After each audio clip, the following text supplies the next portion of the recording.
दोस्तों आज हम बात करने जा रहे हैं गुस्से के ऊपर, how to control our anger. तो दोस्तों आपने सुना ही होगा, ये जो गुस्सा है ये हमें दीमक की तरह खा जाता है। जैसे दीमक एक लकड़ी को नष्ट करके बर्बाद कर देती है, इसी तरह गुस्सा यदि हमारे अंदर एंगर रिजाइड कर जाए हमारी बॉडी में परमानेंट, तो धीरे धीरे हमें बहुत दिक्कतें आएंगी, बीमारी आएंगी। Because anger resides inside us, it ब्रोक्स our hearts. आपने देखा होगा तेज गुस्सा आने पर लोगों को पसीना आता है, ब्लड प्रेशर की प्रॉब्लम आती है। फिर उन्हें धीरे धीरे धीरे आगे चल के यदि वो अपना गुस्सा कंट्रोल नहीं कर पाते हैं तो उन्हें बहुत तरह की बीमारियों का सामना करना पड़ता है और उनका शरीर लास्ट में जाके बेकार हो जाता है। इसलिए गुस्सा हमको नहीं करना चाहिए। अब यहाँ दो पहलू हैं। देखिए, गुस्सा एक तो चाइल्ड लेवल पर, बच्चे के लेवल पर होता है, एक एडल्ट बड़े लेवल पर होता है। यहाँ दोस्तों ये देखने वाली चीज है कि जो बड़े लेवल पर गुस्सा होता है वो कभी कभी परमानेंट नेचर का भी हो जाता है। जैसे जो बड़े लेवल पर गुस्सा आएगा उन पर रिएक्ट वो जल्दी करते हैं क्योंकि उनके कारण हो सकते हैं गुस्सा आने के। आपको पता ही है कि जो बड़े लेवल पे लोग अपने बिजनेस कर रहे होते हैं या अपने मल्टी अफेयर्स में होते हैं जॉब में, तो वो क्या है कि मान लो उनको कोई आर्थिक नुकसान होता है तब उनको गुस्सा तेज आती है। मान लो उनका अहंकार पे चोट पहुंचती है तब गुस्सा आती है। मान लो उनके जूनियर्स हैं, कोई बैठे हुए हैं लोगों के बीच, किसी जूनियर्स ने कोई बात कह दी है तब उनको तेज गुस्सा आती है। या किसी अपने विचार से दूसरों के विचार नहीं मिल पा रहे हैं तब उनको गुस्सा आती है।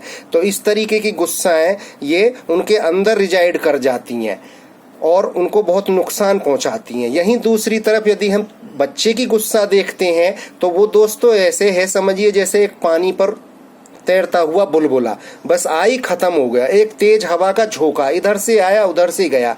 क्योंकि बच्चा इन्वॉल्व नहीं है, बच्चा बहुत शॉर्ट रिएक्ट करता है और वो भूल जाता है कि मैंने गुस्सा भी किया है। क्योंकि बच्चे में वहाँ इकोनॉमिक लॉसेस इन्वॉल्व नहीं है और किसी तरह की ईगो हर्ट नहीं है, अहंकार को चोट नहीं पहुंचती, ये सब चीजें नहीं है जो एडल्ट्स में आगे चल के एक हमारी सोसाइटी का हिस्सा बन जाते हैं और इसीलिए उनमें गुस्से की प्रवृत्तियां बढ़ती चली जाती हैं।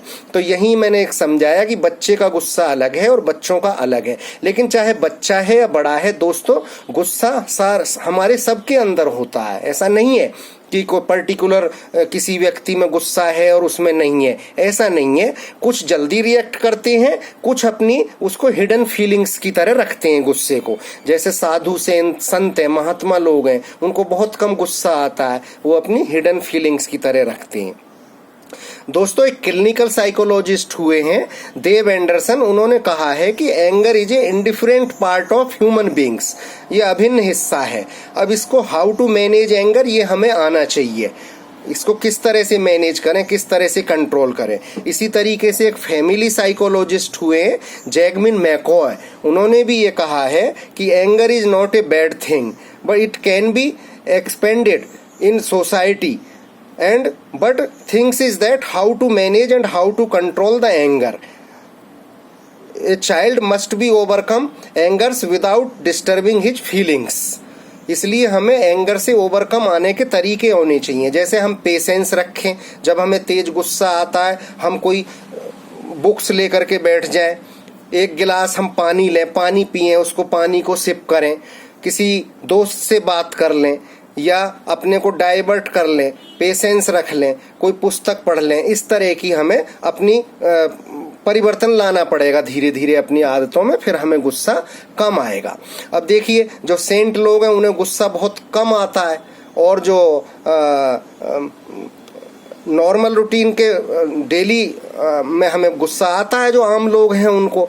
इसी तरह मैं आपको एक किस्सा बताता हूँ। जो अलेक्जेंडर पोरिस था, उसकी एक बार इच्छा हुई कि मैं एक किसी भारत में तो बहुत महात्मा संत लोग हैं, संतों की भूमि है, एक संत को मैं भी अपने साथ रखूंगा मार्गदर्शन के लिए।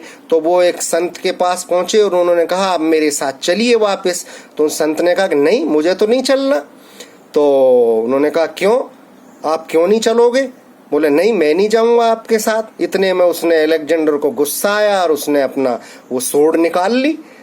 बोले क्यों नहीं चलोगे? तो संत महात्मा कहते हैं कि because you are a slave of my slave तो कहा कैसे? बोले मेरा स्लेब एंगर है और आप उस एंगर के स्लेब हैं, आपको तो बहुत जल्दी अर्ली रिएक्ट होते हैं, आपको तो कंट्रोल ही नहीं है अपने ऊपर। तो इस तरीके से मैंने बताया कि महात्मा सेंत लोगों को गुस्सा कम आता है, क्योंकि वो अपनी हिडन फीलिंग्स को, जो एंगर फीलिंग्स हैं, उनको काफी नीचे तक अपने संयम, आत्म नियम, संयम, अनुशासन के तहत उसको कंट्रोल करके रखते हैं। तो दोस्तों, गुस्सा हमको कंट्रोल करने के तरीके आने चाहिए, अपनी फीलिंग्स को, अपने उसको कंट्रोल करना चाहिए, बुक्स अच्छी अच्छी पढ़नी चाहिए, अच्छे विचार हमारे अंदर पैदा होने चाहिए। ये सोचना चाहिए कि गुस्सा तो एक हवा के झोंके की तरह है, आता है जाता है, इसको हम अपने अंदर, इसको परमानेंट नेचर में ना रखें। दोस्तों, दुर्वासा ऋषि का आपने नाम सुना होगा, उनकी गुस्सा उनकी नाक पर रखा रहता था।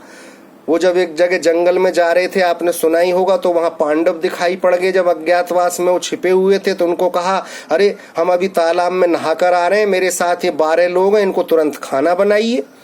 खाने के लिए कोई व्यवस्था थी नहीं उनके पास। तो अब वो परेशान थे पांडव की कैसे गुस्सा उनका शांत होगा, वो तो बहुत गुस्से वाले हैं दुर्वासा ऋषि। तो इसी तरह, लेकिन वो संत नेचर के थे, अपने गुस्से को कंट्रोल भी करने थे। इसीलिए मैंने बताया गुस्सा हमारे अंदर हिडन फैक्ट्स है, ये नेचुरल है हमारे अंदर, in different parts of human beings है, जैसा कि बहुत सारे साइकोलॉजिस्ट ने ये बात बोली है। लेकिन हमें उस गुस्से को मैनेज करना आना चाहिए। ताउम्र हमें ये हुनर सीखना चाहिए कि हम गुस्से को कैसे कंट्रोल करें। अपने माता पिता की ये ड्यूटी है कि बच्चों में बचपन से ही गुस्से को कंट्रोल करने के लिए उन्हें जो है ऐसा सब कुछ करना चाहिए। उनको नियम, संयम और डिसिप्लिन बच्चों को समझाना चाहिए। इसी तरीके से गुस्से को कैसे नियंत्रित करें, इस तरह के हमने जो है जरूरी, इस तरह की हमको कला सीखनी चाहिए हमेशा। तो दोस्तों, मैं इस तरीके के वीडियो आपको और भी लाऊंगा। आपको अच्छा लगे तो इस चैनल को सब्सक्राइब करें। धन्यवाद।